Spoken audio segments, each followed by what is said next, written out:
And the best kept secret in Germantown is GPAC, because I don't think most people who come into our community expect a community of this size to have this kind of facility, this kind of opportunity for the arts. Who comes here?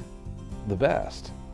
Great dance, great classical music, great theater, interesting comedy, and educational programs. It's this mecca of art activity that goes on. Summer camps, peanut butter and jam, our programs, rentals, there's always something going on. It's never a dull moment at GPAC.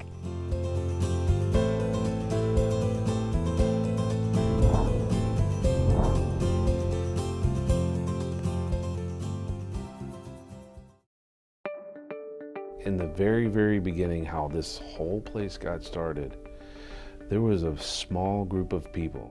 Folks like David McGee and Ron Jarrett and those folks who made the trip to Chicago, myself, Bear Goldsworthy was an alderman at the time, Alderman Lisa Parker, David McGee, our architect, Alderman Gary Pruitt, and our city finance director, John DeLuas.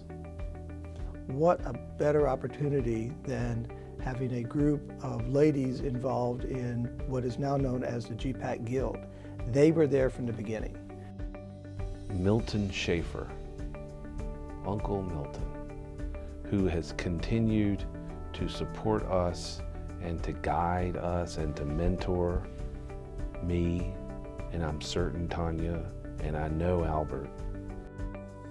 We were a small team here, and we accomplished a considerable amount of work, and we were building what it is today. I mean, the work that we did in the first 5 years in particular, he set the model that is largely the same model with just more people, more programs, more impact, and more history. Shortly after GPAC was open and that founding group got us up and off the ground, the ones that stayed and worked with us for many, many years, the Scheit family showed up.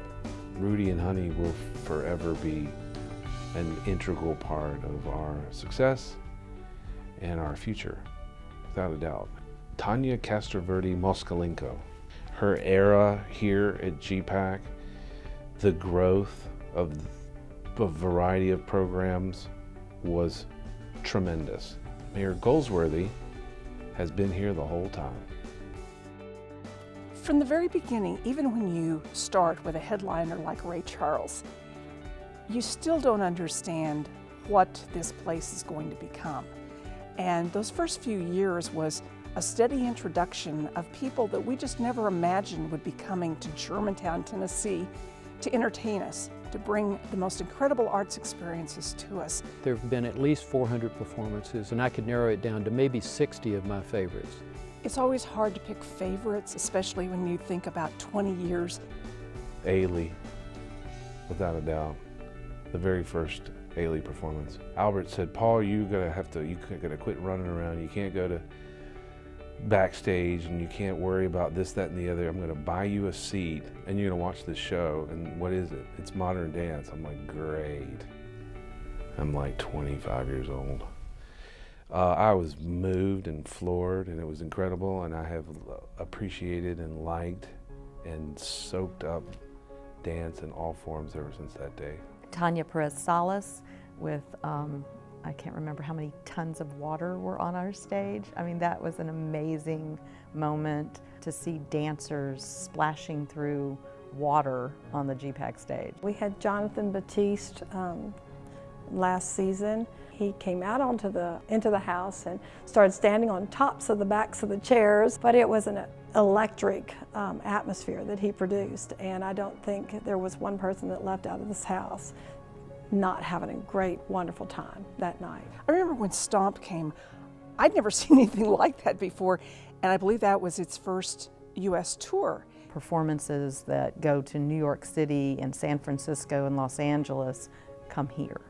Iris was a brainchild of our first director, Albert Bertalion, and because of his friendship with Michael Stern, together they put together this idea about creating a new orchestra. And this was at a time where across the United States, most orchestras were struggling to survive and nobody was creating a new one. And they initially came to the city and said, here's an idea, and this is how we'd like to put this together. We would use some regional musicians, but then we would bring in others.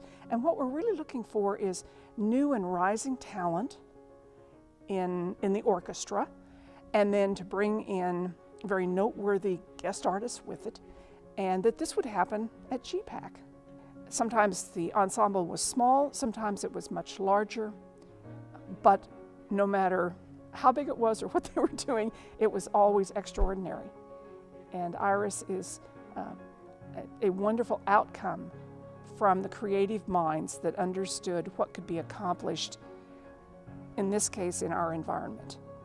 That project to this day, remains, arguably our greatest artistic endeavor, without a doubt.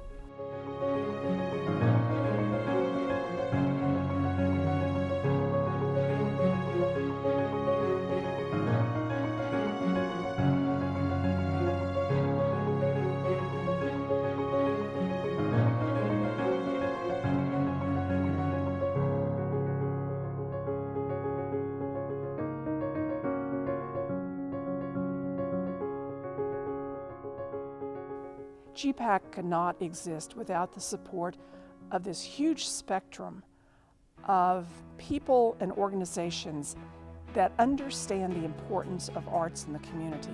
We have this one gentleman who gives us $1 at a time sometimes when he can. And then there's the Duncan Williams of the world.